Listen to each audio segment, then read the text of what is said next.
Vote मिला अटल बिहारी वाजपेयी के नाम पर, नरेंद्र मोदी के नाम पर, न कि नीतीश कुमार के नाम पर। देखिए, ये विधानसभा चुनाव नहीं, ये लोकसभा का चुनाव है। और ये जो 2015 के विधानसभा चुनाव से तुलना करते हैं, तो आम की तुलना आम से होती है, लोकसभा चुनाव की तुलना लोकसभा चुनाव से होगी, विधानसभा चुनाव की तुलना विधानसभा चुनाव से होगी।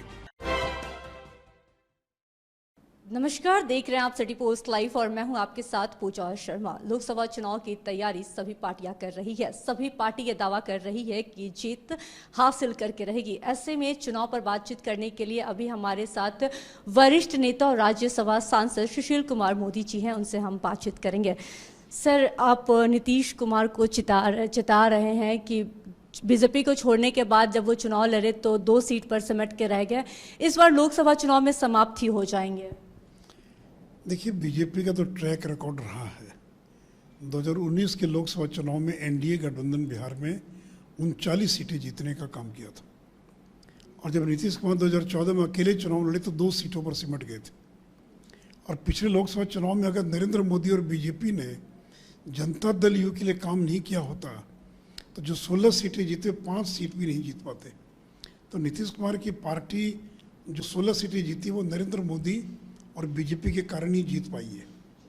और देखिए, लोगों ने नरेंद्र मोदी को वोट दिया, बीजेपी को वोट दिया, जो साथ में थे उनको भी दिया, नरेंद्र मोदी को प्रधानमंत्री बनाने के लिए।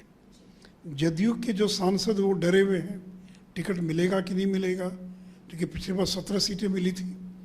इस बार गठबंधन है राजद के साथ, इनके विधायकों की संख्या 44 है, उनकी संख्या 80 है। मुश्किल से 10 सीटें भी जदयू को लड़ने के लिए नहीं मिलेगी। तो जदयू के सांसद डरे हुए हैं, टिकट का क्या होगा, टिकट मिलेगा कि नहीं मिलेगा। अगर मिल भी गया तो अब नरेंद्र मोदी नहीं है जिनके नाम पर वो वोट मांगेंगे, तो किसके लिए वोट मांगेंगे? राहुल गांधी के लिए कि मुझे वोट दीजिए और राहुल गांधी को देश का प्रधानमंत्री बनाइए। तो इसलिए देखिए, जो ये चुनाव होगा 2024 का लोकसभा चुनाव, इसमें बिहार के अंदर पिछले 39 सीट हम जीते थे। इस बार अपने सहयोगी दलों के साथ हम 40 की 40 लोकसभा की सीट जीतेंगे। सर, उधर नीतीश कुमार कह रहे हैं कि बीजेपी के साथ यानी आपकी पार्टी के साथ जब भी वो लड़े हैं तो अधिक सीट पर लड़े हैं और अधिक जीत भी हासिल किया है उन्होंने। यही तो मैं कह रहा हूँ, वो क्यों अधिक सीट पर लड़ा और अधिक सीट पर जीत हासिल किया? क्योंकि कभी अटल बिहारी वाजपेयी प्रधानमंत्री के उम्मीदवार थे, कभी नरेंद्र मोदी प्रधानमंत्री के उम्मीदवार है।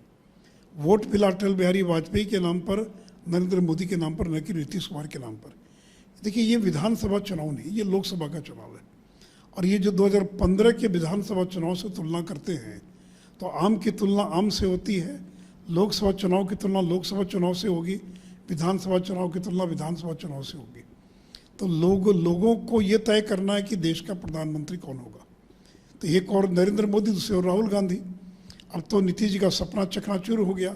जो सपना देख रहे थे प्रधानमंत्री बनने का, अब तो कांग्रेस ने अघोषित तरीके से राहुल गांधी को अपना उम्मीदवार घोषित कर दिया है। तो नीतीश जी को तय करना है कि वो क्या करेंगे। सर, बिहार बीजेपी 3 गुट में विभाजित है। एक गुट आपका जो सबसे ज्यादा प्रभावशाली है, दूसरा गुट है सम्राट चौधरी का, तीसरा गुट है नेता प्रतिपक्ष विजय कुमार सिन्हा का। तो सर, इस गुटबाजी से चुनाव पर क्या कुछ असर पड़ने वाला है? देखिए, बीजेपी में कोई गुटबाजी नहीं है। बीजेपी एक अनुशासित पार्टी है और इस पार्टी में सभी लोग नरेंद्र मोदी, अमित शाह और बीजेपी के सिद्धांतों से जुड़े हुए हैं। पार्टी में किसी प्रकार की कोई गुटबाजी नहीं है, कोई गुटबाजी नहीं है। जो लोग ये बात करते हैं उनको बीजेपी की वर्किंग स्टाइल की जानकारी नहीं है। इसलिए बीजेपी पूरी, और बीजेपी की जो नई कार्यकारिणी या नए पदाधिकारियों की जो घोषणा हुई है, बहुत सोच समझकर केंद्र ने और कार्यकारिणी को अपनी सहमति दी है, पदाधिकारियों की सहमति दी है। इसमें समाज के सभी वर्गों का ध्यान रखा गया है। और जो लोग छूट गए हैं, आगे आने वाले दिनों में अभी मंच, मोर्चा, प्रकोष्ठ, अनेक इस प्रकार के प्रकोष्ठों का, मंचों का गठन होना है। तो जो बाकी बचे हुए लोग उनका उसमें उनको समाहित किया जाएगा, उसमें उनका उपयोग किया जाएगा। इसलिए बीजेपी में कोई गुटबाजी नहीं है। सर, बीजेपी का सबसे बड़ा फेस आप रहे हैं, विपक्ष को हमेशा तगड़ा जवाब देते हुए भी नजर आते हैं। लालू प्रसाद यादव को सत्ता से बेदखल करने में आपकी सबसे बड़ी अहम भूमिका रही है। तो इस बार बीजेपी में आपकी क्या भूमिका है? देखिए, हम सब कार्यकर्ता हैं और अभी तो लोकसभा का चुनाव है। दिन रात एक करके नरेंद्र मोदी को फिर से तीसरी बार देश का प्रधानमंत्री बनाना, यही एक सपना है, यही एक लक्ष्य है और इसी भूमिका में मैं काम कर रहा हूँ।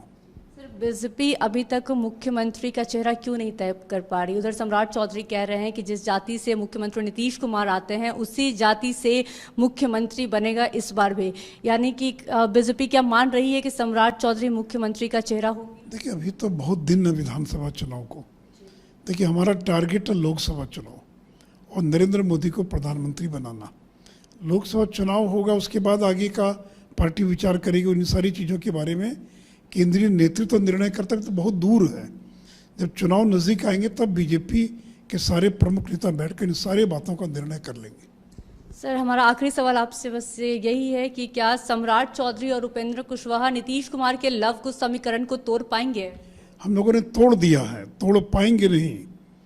देखिए, अभी जो गोपालगंज का चुनाव हुआ, कुर्नी का चुनाव हुआ, या जो मोकामा के अंदर बाई इलेक्शन जब 64,000 वोट आए, तो जो कुर्मी कोयरी जिसको लवकुश कहते हैं, ये लगभग 70-80% वोट जो है ये बीजेपी की तरफ खिसक चुका है। तो नीतीश जी का जो आधार वोट था, अति पिछड़ा, कुशवाहा, कुर्मी, ये पूरी तरह से टूट चुका है और वह वोट कभी भी तेजस्वी यादव को मुख्यमंत्री स्वीकार करने के लिए तैयार नहीं है। सर, बिहार महागठबंधन में 26 दल है, बिहार में 6 दल है, सबके पास अपना अपना सॉलिड वोट बैंक है। आप लोगों के पास तो इतना बड़ा वोट बैंक नहीं है, तो फिर आप लोग चुनाव कैसे लड़ेंगे? छोटे दलों को आप लोग शामिल कैसे जीत गए? तो फिर अगर हमारे पास वोट नहीं होता तो गोपालगंज कैसे जीतते हम कुर्नी कैसे जीतते हम, और मोकामा में 64,000 वोट हम कैसे लाते? और आज तो हमारे साथ चिराग पासवान है, उपेंद्र कुशवाहा हैं, जीतन राम मांझी हैं, RCP सिंह हैं। भाई, एक भी नया दल या एक भी नया नेता महागठबंधन के साथ नहीं जुड़ा। अब पिछले 1 साल में आपने देख लिया कि कितने दल जुड़ गए। चिराग पासवान की पार्टी आ गई हमारे साथ, तो आज हमारे पास ज़्यादा बड़ा वोट का आधार है जनता दल यू या महागठबंधन की तुलना में। बहुत बहुत धन्यवाद सर बातचीत करने के लिए। तो लोकसभा चुनाव को लेकर हम बातचीत कर रहे थे पूर्व उप मुख्यमंत्री सुशील कुमार मोदी जी से। क्या कुछ कहना था उनका सुना आपने। तो फिलहाल के इस खबर में बस इतना ही। तमाम छोटी बड़ी जानकारी के लिए बने रहे सिटी पोस्ट लाइव के साथ। धन्यवाद।